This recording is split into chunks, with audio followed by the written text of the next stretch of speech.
Ivan, eu trago aqui a nossa tela, as nossas analistas políticas. Antes de passar a palavra aqui para a Fabi, a gente tem o posicionamento da Michelle Bolsonaro. Ela foi até a conta oficial do Instagram dela e se posicionou em relação a esses ataques que aconteceram. Ela falando aí que a esquerda fomenta o ódio aos judeus e ela faz uma comparação também ao Charlie Kirk, né? E ao próprio, claro, Jair Bolsonaro, né? Infelizmente, Charlie Kirk foi assassinado. Jair Bolsonaro até hoje sofre com as consequências da tentativa de assassinato que sofreu. Tá aí o posicionamento claríssimo da ex-primeira-dama do nosso país. Outro que se posicionou a respeito é o presidente do Senado, Davi Alcolumbre. Ele também fez aí uma publicação manifestando profunda tristeza e indignação. Vale lembrar que o Alcolumbre, ele é judeu. Ele fala sobre terrorismo ser motivado pelo antissemitismo, por qualquer outra forma de ódio é inaceitável. Fala também que é um repúdio geral do Congresso Nacional. Chama atenção primeiro que o Alcolumbre, ele anda bastante com Lula. O Lula é persona não grata pelo país, né, por Israel. E em Israel, aliás, para ficar melhor, o posicionamento do Alcolumbre, ele veio muito antes do que o posicionamento do próprio Itamaraty, se bem que agora o Itamaraty é o Joesley, né? Eu não sei se ele está falando do Celso Amorim, do Mauro Vieira, do Joesley, que agora o Joesley também faz relações internacionais. Mas, Fabi Barroso, nós estamos aqui com o nosso querido Ivan Kleber, repercutindo então esse ataque terrorista na Austrália. A sua pergunta. Bom, vou só comentar da Michelle, né, que ai das nações cujos governantes não têm temor, né? Isso está na Bíblia, isso é realmente importante. A Michelle vai nesse sentido. Ivan, boa tarde, obrigada por estar aqui conosco mais uma vez. Eu queria ir no sentido que nós temos aí, então, políticas abertas em vários países com fronteiras, né? Sempre colocando muitos desses terroristas como coitadinhos, né? E etc.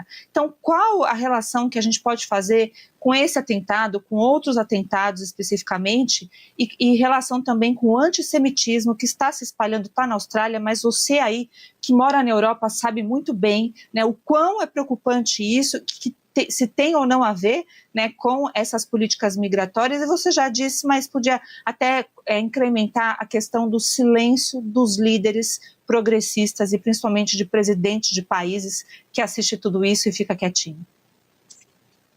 Olá, doutora Fabi, sempre uma alegria estar aqui com você na Oeste. Pois é, ontem, por exemplo, tão logo foi confirmada essa trágica notícia, a primeira-ministra da Itália, Giorgia Meloni, veio a público se pronunciar em solidariedade, né, à comunidade judaica, especificamente da Austrália. E a doutora Fabi traz um ponto importante, porque as políticas migratórias de portas abertas, assim, sem esse controle que nós tínhamos até alguns anos atrás, não é? Elas facilitam a introdução de elementos que tenham passado já ou que tenham, de alguma maneira, alguma associação a grupos jihadistas do Oriente Médio. Então, é como se uma coisa, essa questão da porta aberta facilitasse, né, justamente a operação dessas células na Europa, como a gente está vendo na Austrália, mas também isso não é exclusividade da Europa ou da Austrália, a gente sabe no Canadá, enfim, outras regiões do mundo você tem isso. Somado a essa facilidade, né, digamos assim, esta porta aberta, nós temos a questão do antissemitismo. Porque o pior que está acontecendo nesse sentido, doutora Fabi, é a relativização. Ou seja, a gente, como a Gesiane lembrou, a gente tem um presidente que é persona non grata em Israel. Quer dizer, isso é de uma gravidade que em outros tempos poderia até levar à renúncia desse presidente, mas a gente não vive esses outros tempos, né, infelizmente.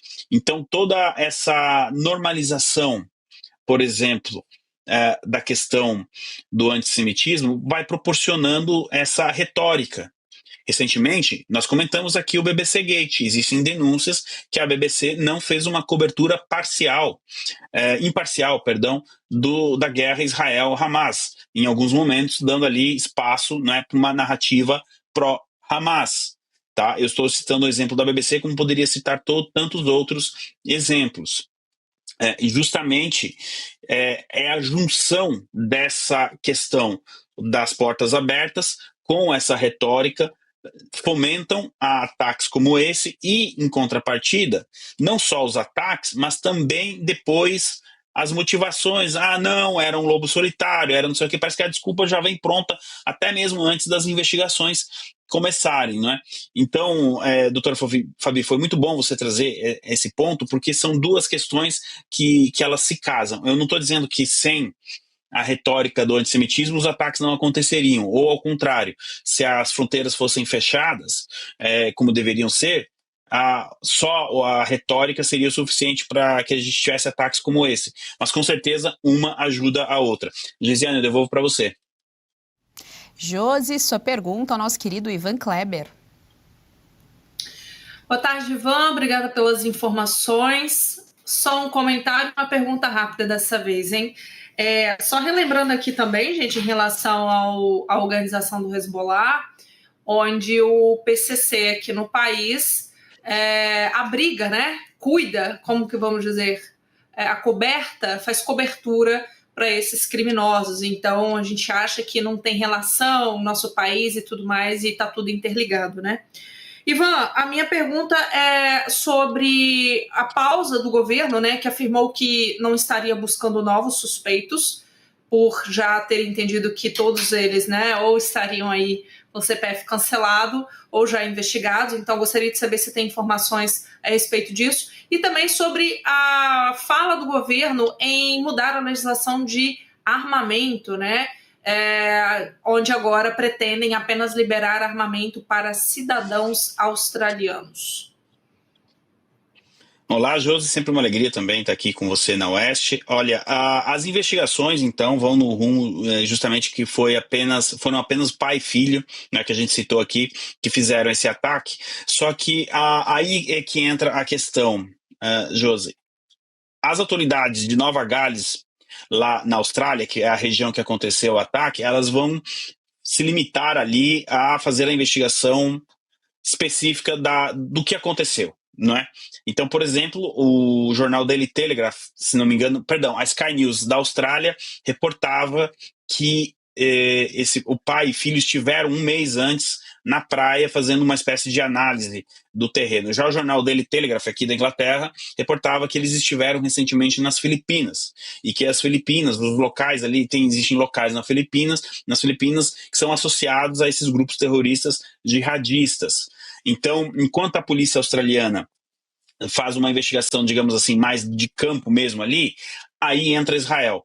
Israel fará uma investigação mais ampla justamente para entender as conexões com o Hezbollah, que você mencionou, com o Estado Islâmico ou eventualmente contra outros grupos. As autoridades de Israel não se darão por satisfeitas com apenas, foram duas pessoas que agiram por conta e que eventualmente tinham ali alguma associação ao Estado Islâmico, e então tá bom assim. Não. Israel não age assim, a Mossad não age assim.